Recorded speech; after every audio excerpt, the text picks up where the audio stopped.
Welcome to Whistleblowers in partnership with Wix Trade Pro. Hello and welcome to Whistleblowers, the podcast. You can't hear Gordon Smart talking because Gordon Smart isn't with us today. Gordon has a prime engagement in London, although part of me does wonder, Mark Clattenburg, if he's just gone missing because England are into the last 8 of the World Cup. That was going to be obvious. Gordon Smart disappears when England have one of the greatest nights. Exactly. Anyway, we will miss Gordon, we always do, but Mark is with me in LA, and I'm also joined by 2 of our football experts and our England experts. Craig Hope, our chief football reporter, and Jack Gaughan is with us as well. Let's just go straight to the point, Craig. Incredible night in the Azteca. I was there, you were there, Jack were there, sitting together in a row. One of the greatest nights in English football, am I right? Absolutely, yeah. When you talk about great nights on foreign soil, and was it the greatest performance? Was it the most polished performance? Well, no, it wasn't, but this was about a different quality. This was about that collective will and that fight, and within it, it had those individual moments of absolute brilliance. I said before the game that they wouldn't win. They couldn't just rely on individuals in this one. They had to win as a team, and boy, did they do that. From the 11 who started to those substitutes who came on, they were absolutely tremendous. But even still, even within the context of that, they still needed 2 players. England's J-Force, Jude Bellingham and Jordan Pickford. We'll talk more about them. I thought those 2 individually at both ends of the park were absolutely immense. Jordan Banks setting the tone with that brilliant save at 0-0 from Raul Jimenez, and then Jude Bellingham, England's 2 goals actually. The first one came slightly against the run of play when England were just under the cosh, where Bellingham has got that character, that desire, that will to get in that position to score the opening goal, and that's what set England on their way. It wasn't a straight road to victory. We'll talk about the twists and turns, the highs and lows, what made it this wonderfully incredible night, a privilege to be there. But those 2 players with that wonderful supporting cast, yes, it was England's greatest night on foreign soil, absolutely. Jordan Banks, very good. I think that one might stick. Jack, just tell the listeners what it was like to be in that stadium. We were obviously in there a long time. There was an hour delay. All the supporters were in there probably for 2.5, 3 hours before kickoff. Just try and give us a flavour of what it was actually like to be there. It was just the incessant noise from. I think we went up to our seats at about 4 o'clock, so 2 hours before kickoff, and then obviously it was delayed by an hour after that. And it just the home fans just never stopped singing, whistling, jeering. I mean, when they played Oasis about, I don't know, an hour and a half before kickoff, I've never heard anything booed like it. Just absolutely incredible. And then obviously when Mexico's first goal went in, Craig got hit by some beer that was thrown down from above us, which I'm presuming you did as well, Lado, because you were closer to the fans. Yeah, and it was just a lot of that. It was just so special to be there. It's taken quite a long time for it all to sink in and sort of crystallise in your mind. Really, it was just kind of a blur of noise and colour, and just during the game, like you just didn't know where to look. There were so many things going on at the same time that I just didn't know what to focus on. I tweeted overnight. It was just like it was an attack on the senses all day, and yeah, as Craig said, it was just a privilege to be there. You mentioned the beer. Ollie Holt and I were sitting on the end of the row, so every time, the 2 times that Mexico scored, and when they got the penalty, and when João Concha was sent off, they responded by throwing their pints. And Ollie thinks he got hit by tequila, but I think that was probably a joke. But there was a guy going around, wasn't there, selling beer to people sitting in the stadium. So there was plenty of refills to keep throwing. But they were fabulous fans. There was no bother. No bother in the ground. They were incredibly good losers, actually, in the end, the Mexicans, I thought, because they'd given it absolutely everything. Mark, it was a game that will be remembered for England's back-to-the-wall effort, really. I mean, it was quite heroic. They played for the best part of 45 minutes with 10 men, if you include the added time once Quansah went. That decision was right, wasn't it? And I also think the penalty for Mexico is also right. Would you agree? Yeah, but first of all, what a waste of beer. You know, throwing beer around, I would be rather drinking it, that's for sure. They kept topping it up. Yeah, especially if there's prices. Exactly. There must be rich Mexicans then, should there? No, listen, when I watched it live and I thought, "Poor, that's a poor tackle." The referee missed it. And when I had the luxury of slow motions before any replays, and I could see that he's launched into the tackle. And when a player's off the floor launching into the tackle, he's running the risk. So straight away in my head, I'm thinking, this could be quite naughty. It was in front of the Mexican bench. The Mexican bench has reacted, which of course they're going to a strong challenge. But when you use you start seeing the replays, and what Quansah does is he stretches, which then his foot and his leg bounces over the top of the ball. So he's over the top of the ball. If he goes low and he hits the ball and then goes into the ankle, it would have been low and probably he would have got away with it. But because he's over the top of the ball and the leg bounces off the ball, the only thing that's going to happen is the studs, bearing in mind he's launched himself, he's got some speed, he's got some force into the challenge because it's a straight leg. His studs hits the Mexican player high on the leg, and once that hits that leg like that, there's going to be no other decision from the VAR, because what else can the VAR do when the studs hit the leg that high? Because everybody would accept that he's endangered the safety of the opponent. There's differences. If you catch somebody on the foot or you catch somebody on the ankle, you might be able to get away with a yellow card, but not when it's that high. And probably people could argue the same way, yeah, but he went for the ball, his foot hit the ball slightly, but he's still over the top of the ball. And that's what makes the decision easier for the match officials. And the penalty, listen, it's an interesting one. People say, and I've heard former referees talking about it this morning, saying, it's harsh. But let's take England's the hat off England. We got a penalty against Croatia for a very similar incident with who was it? Modric. No, yeah. Modric kicks the foot. And it's got similarities behind it. So we can't have it one way, and then when it's against us, we're saying, oh, wait, it's not a penalty. Well, we're happy to get that penalty against Croatia. So if we're going to concede one, I think, for me, it's very similar, and we've got to accept it. Yeah, are we starting to complain that the VAR is getting involved too much? But that's another side argument.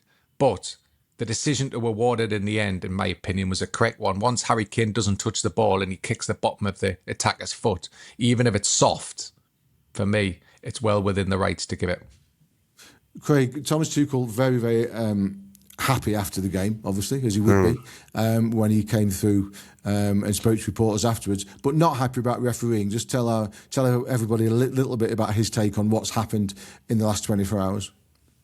Was incredibly passionate. Goodness, we saw Thomas Tuchel's passion on the touchline as his team managed to resist, that late Mexican charge. But this was another level when we opened him up on the subject of referees, and he just kept on saying, Ian, he kept on coming back to the phrase, it is not good enough. They are not good enough. A team will go out of the World Cup because of a refereeing decision. Now, speaking to Mark's point there, I actually think the officials definitely got the first one right. I thought Quansah was unfortunate just because of the fact that his foot bounces off the ball, but nonetheless, it's a red card.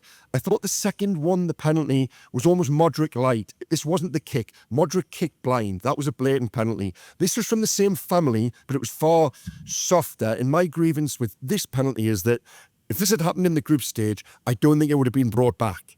I think it was a sort of an inconsequential contact in the penalty box. Didn't really impact on what then played out in terms of the opportunity for the attacker. So I had more of an issue with the second one. But yeah, Thomas Tuchel isn't at all happy about this, and it got to the point where he almost had to be stopped because he was going to go too far and get himself into trouble. Us guys weren't going to do that as journalists, but it certainly made really strong copy. I don't know what you think, Ian, because we were both stood there, and does he have a point? He feels that he's probably better placed than either of you or I, or is he, to use that phrase Mark's just used, is he looking at it through the lens, through the prism of England, really, who have perhaps been on what he perceives to be, injustice? Or does he have a point? I think he is looking at it that way. I think if the boot had been on the other foot and those things had been committed by Mexican players, I think Thomas would have been shouting for a penalty and for a red card. But you're right. What has happened is that there seems to have been a change in the way the VAR are operating at the World Cup. And I actually suggested to him that maybe he needed to make sure his players are aware of it, because I think they need to have it in their heads now that the VAR do seem to be getting involved more and more. And I think players do need to be aware of that. He thinks that in the heat of the moment it's very difficult, but I do think privately he probably will talk to them about it. Well, I'm afraid we appear to have lost Jack to his Wi-Fi gremlins in his hotel. Shame, but I do think the one contribution he made was absolutely perfect. So three of us will continue now, myself, Craig and Mark. Craig, those last 11 minutes of added time seemed like the longest 11 minutes of football I've ever watched. What do you think it was that got England through?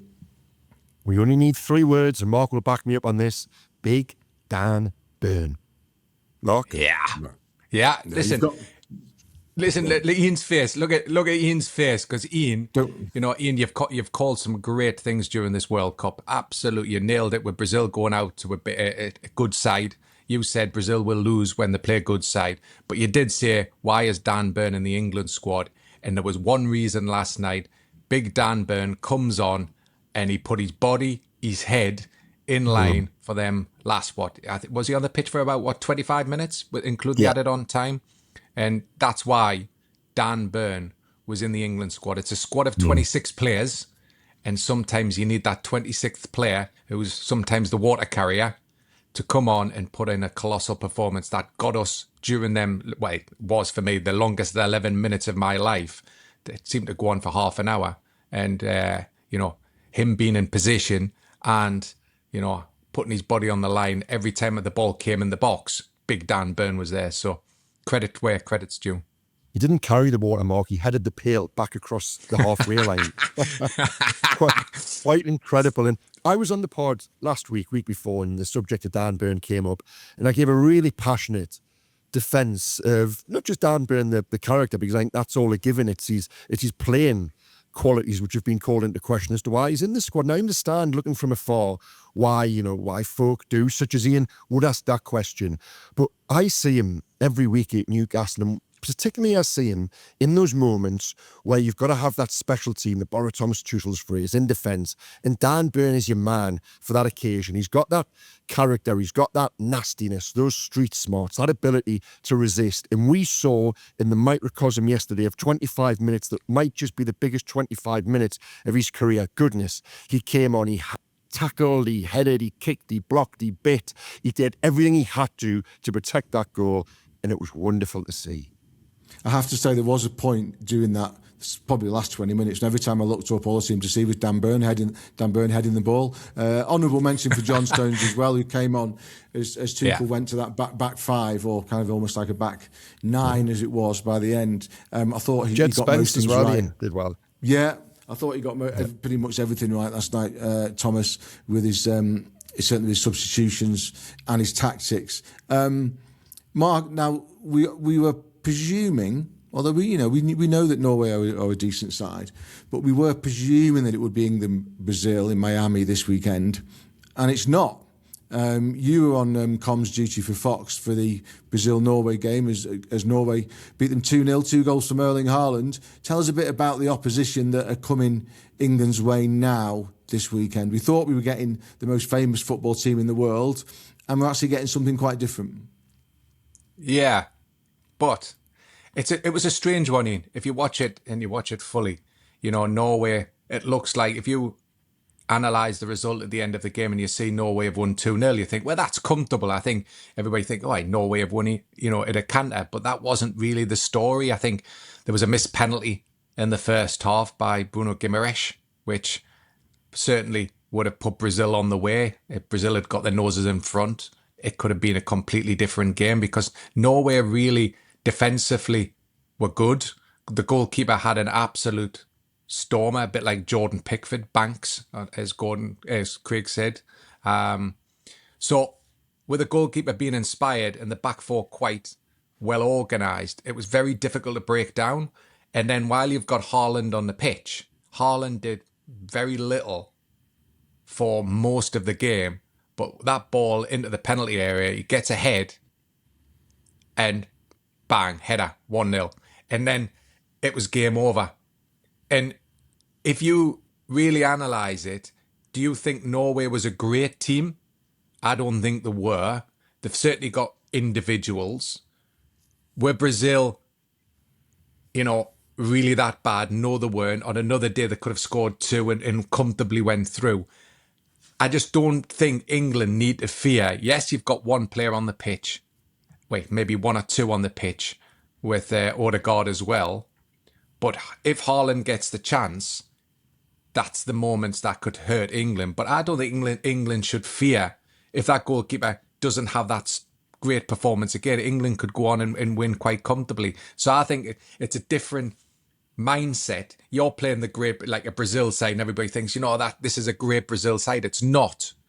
But Norway, for me, playing a European side, are beatable, and I think England will fancy their chances going into this quarterfinal. Well, I certainly feel now, Craig, that, and I wrote this in the analysis that I wrote from the stadium, that as strange as it sounds, that could be the hardest game that England have in this World Cup. That doesn't mean they'll win the World Cup, but that could be the hardest game they have. We haven't got France and Spain in our side of the draw. We have, nobody gets to the last stage of the World Cup without knowing what they're doing. Okay, but I would have fancied us to beat Brazil, and obviously I think we've certainly got a decent chance against Norway. And then after that, whether it's Argentina or Ipswich or Egypt. I think they'd beat Ipswich. Argentina or Egypt or Colombia or Switzerland in a semi-final. Look, I think after what England came through against Mexico, I don't think they need to fear anything now. Norway, I think, are a little bit like the team that England would kind of like to be, in that they are incredibly well drilled and organised and resilient with a bit of star quality on the top. We've got the star quality because we've shown it. You've mentioned Jude Bellingham already. You've mentioned Jordan Pickford. Obviously, Harry Kane's having a great tournament. Other players are coming to the fore. I thought Nico O'Reilly was very good last night. I thought that Elliot Anderson was. But we aren't as secure as we might wish to be. I still think there were signs against Mexico, especially in that first half, of some vulnerability. How do you think, now that England will have a 2 or 3 days clear training, what kind of England do you think will turn up against Norway, and what kind of England needs to turn up against Norway? The point you just made there, Ian, about the vulnerability, and England so far in every game have coughed up chances. Now, last night, if Jordan Pickford plays like the Jordan Pickford of the first 4 games, Raul Jimenez scores 2 headers. He does, Jordan Pickford in the opening 4 hasn't been that big tournament Pickford that we know. He arrived last night, and those 2 saves were absolutely key. If Jimenez's header goes in just before half time, and the second half is entirely different. So that's Raul Jimenez. The forward who caused them problems in the opening game against Croatia plays for FC Dallas. Jimenez plays for Wolves. This is Erling Haaland. This is the first proper centre-forward they've faced. Ghana caused them issues. Congo caused them issues. Panama caused them issues without that world-class talent through the middle. And if they'd had that, England might have lost those games. This is different. And to touch on the point you said there about, England building up and we're expecting Brazil and they would have gone and beat Brazil. I agree with that. It was following this narrative arc of England playing their way into the tournament and getting better against better teams.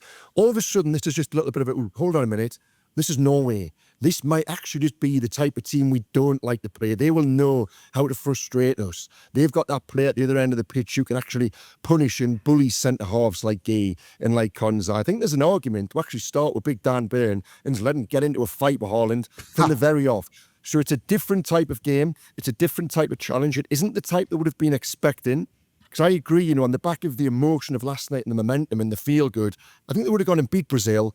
All of a sudden, this just requires Thomas Tuchel and the players to think differently, and we might not have it as easy as we think. Yeah, I think I worked out, given that they've just played on a Sunday and now they play on a Saturday, if you include the travelling days, they should get 3 clear days training. Which they haven't had for a long time, because probably since before the first and second games. So I think that will really help them. I do still worry a little bit about what happens across the back. I mean, people will say, what you talked about, it was a heroic defensive performance, and it was at the end.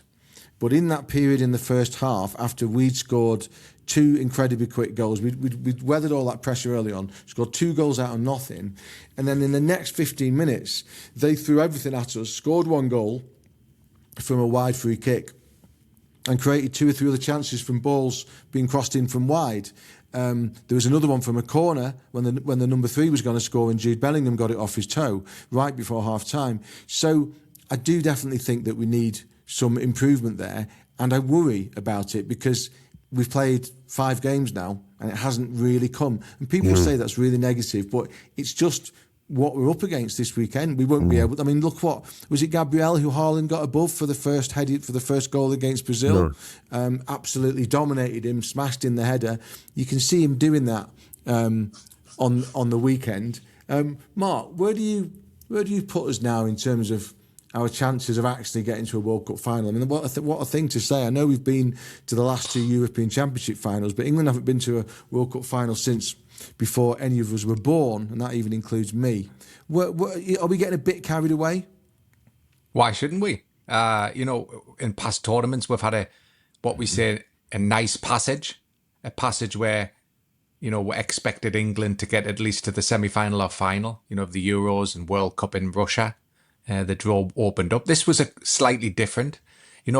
Everybody thought, the round 32, we're going to get a third place team. So we got a bit lucky because potentially it could have been Senegal, and we ended up with no disrespect to DR Congo. That was the dream draw for England, especially with some of the third place sides in there. But then to go to the Azteca and play Mexico around their own patch, and they haven't been beaten in that stadium in a competitive match for 13 years. So let's not,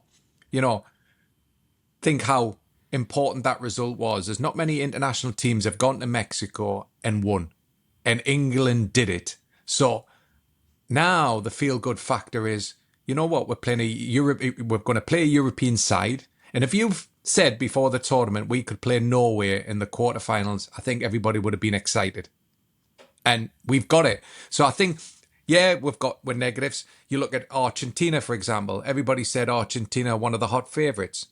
Cape Verde nearly took them to penalty kicks and were exciting, and they weren't lucky. They played very well, and Argentina were bang average. So you're going to have moments in the tournament, and England have had them moments, of course, in the group stages where people could say whether that was a lucky result. The performances weren't great, but at the end of the day, it's a result-driven sport, and we've got the results.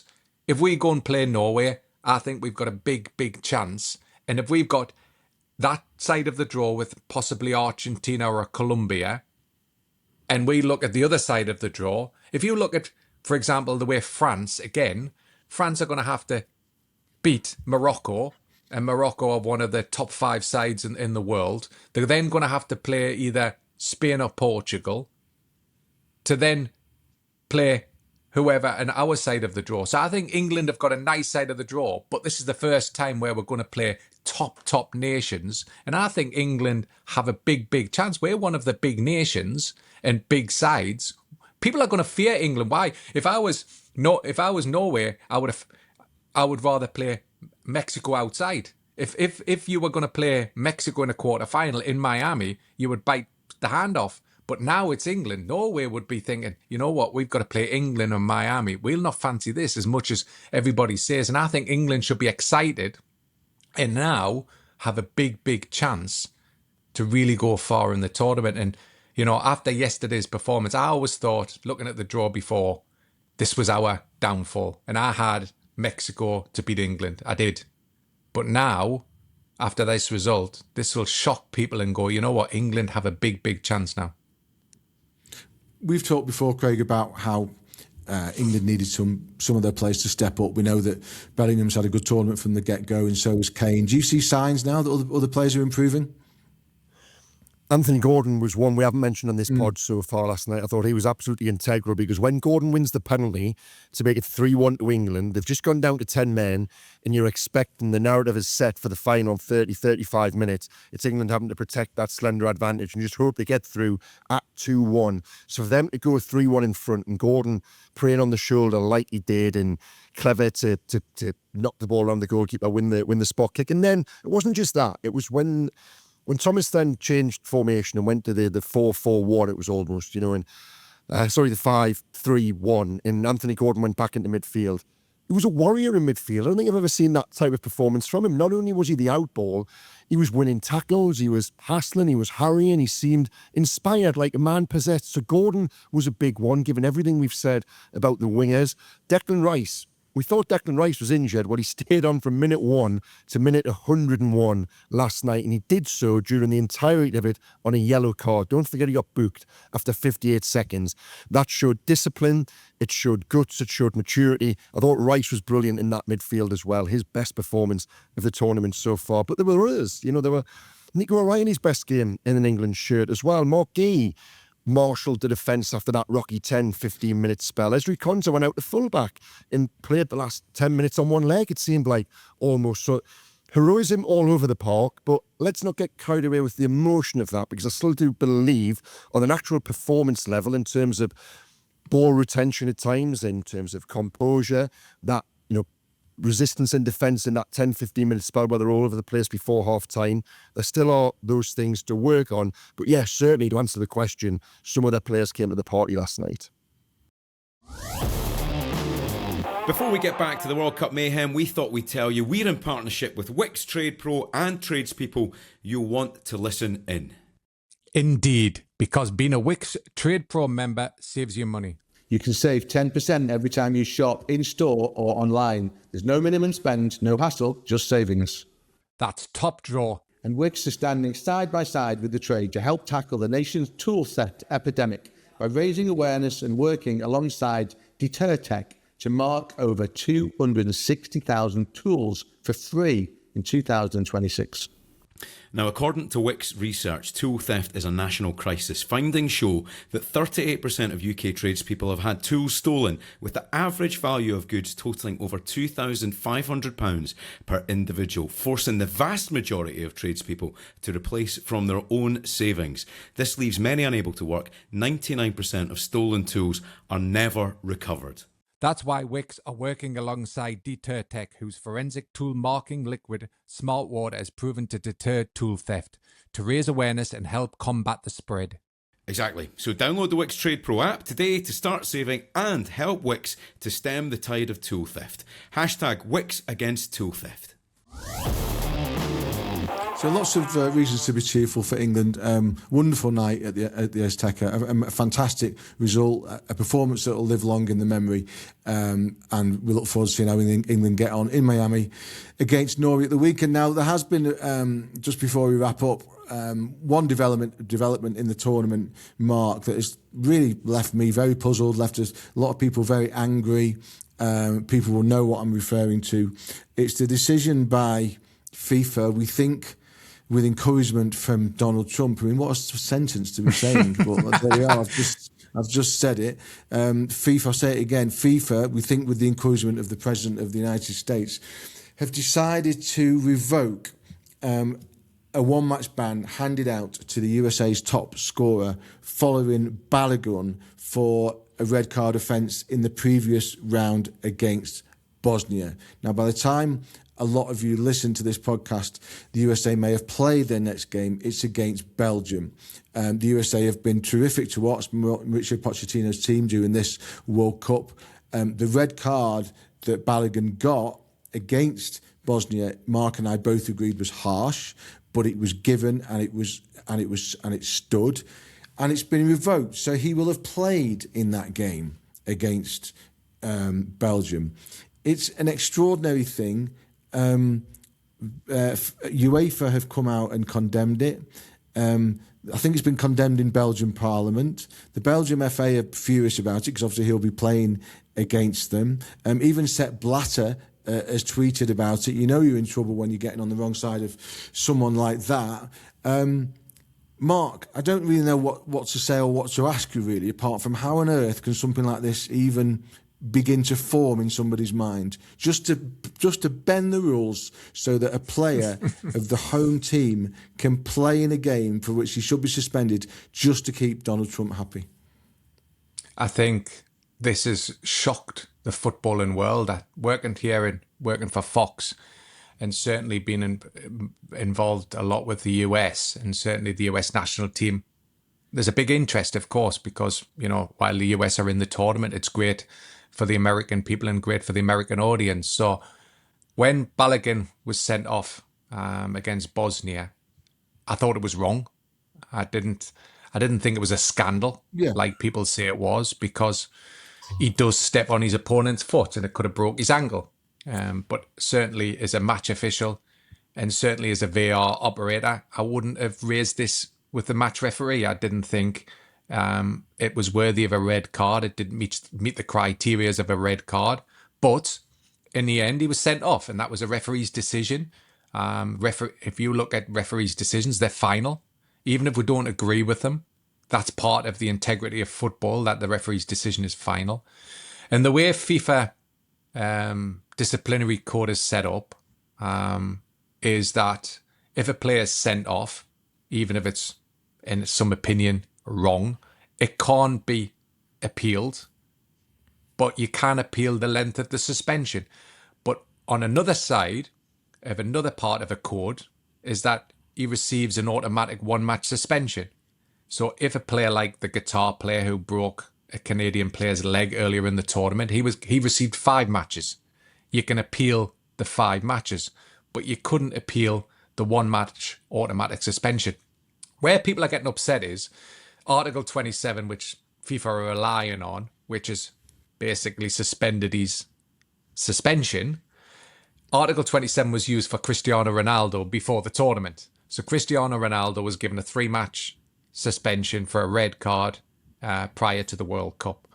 And FIFA decided we would suspend 2 of the matches, and one of the matches he would be suspended for was prior to the tournament. So he would basically go into the World Cup with a clean bill of health and not be suspended for all of the games. So there was a precedent for using Article 27, but it was unheard of in a tournament. And before the tournament, every national association received all the documentation that if a player was dismissed, he would automatically receive a 1-match suspension.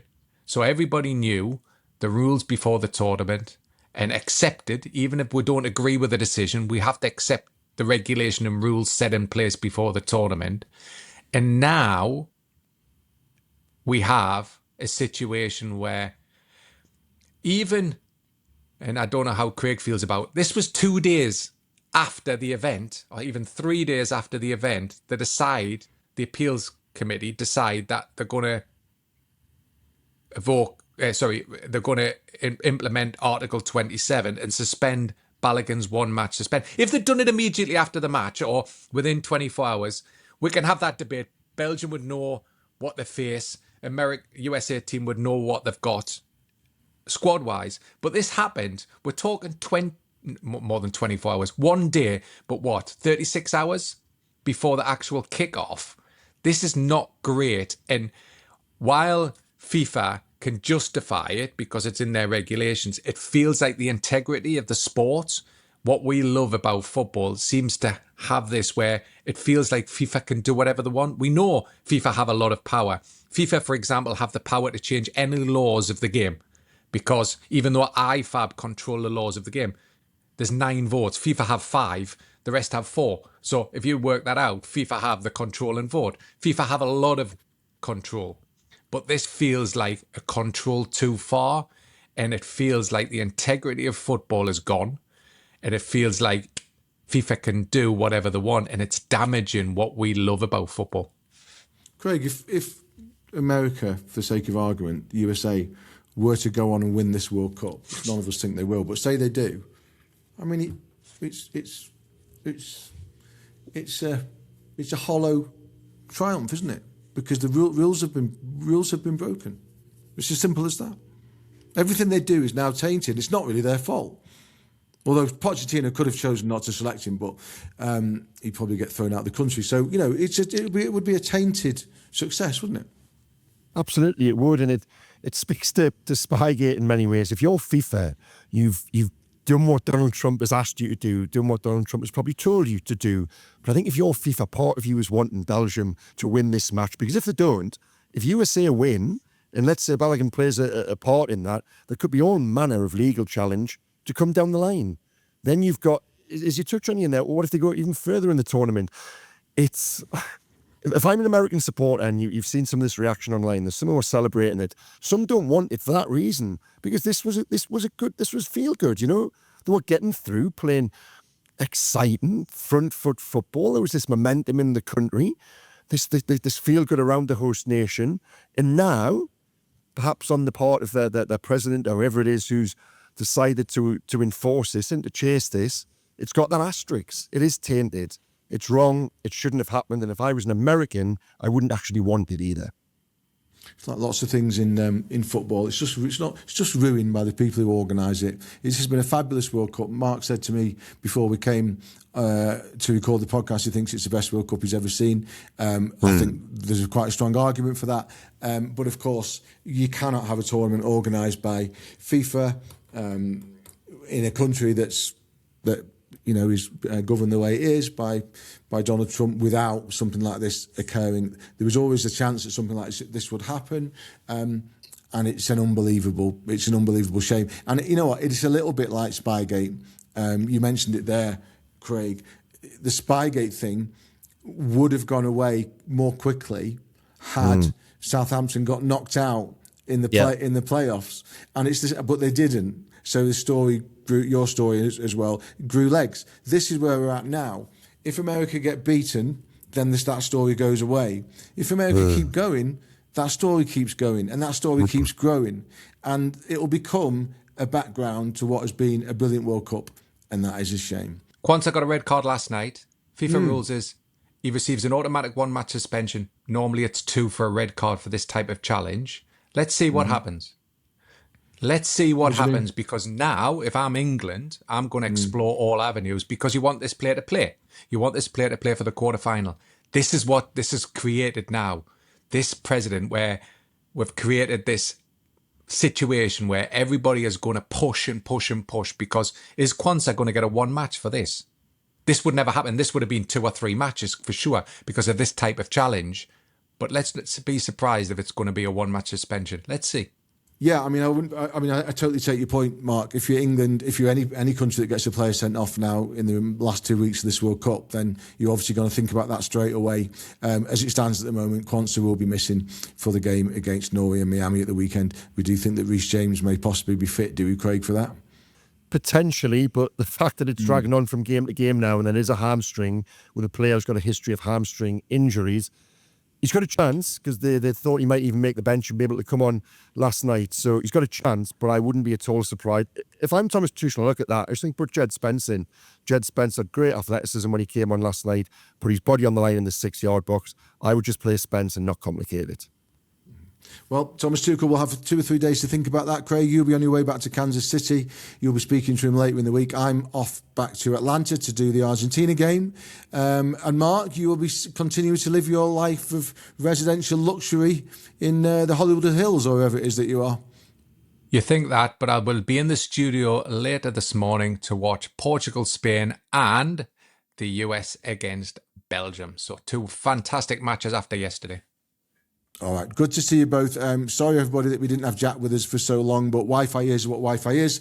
We can't control that. Gordon, I hope you were listening, and I certainly hope you were watching in the early hours. I presume the clock works the same in Scotland as it does in England. I hope you were watching in the early hours with everybody else, and we look forward to seeing you soon, mate. To everybody who's listened, thank you very, very much. We'll be back soon, and just remember to get us in touch. Get in touch with us. You can get us on our socials, or you can email us. And we'll see you soon. Thank you very much for watching Whistleblowers. Remember, there are new episodes every Thursday and Tuesday, so don't forget to subscribe to our YouTube channel for even more content.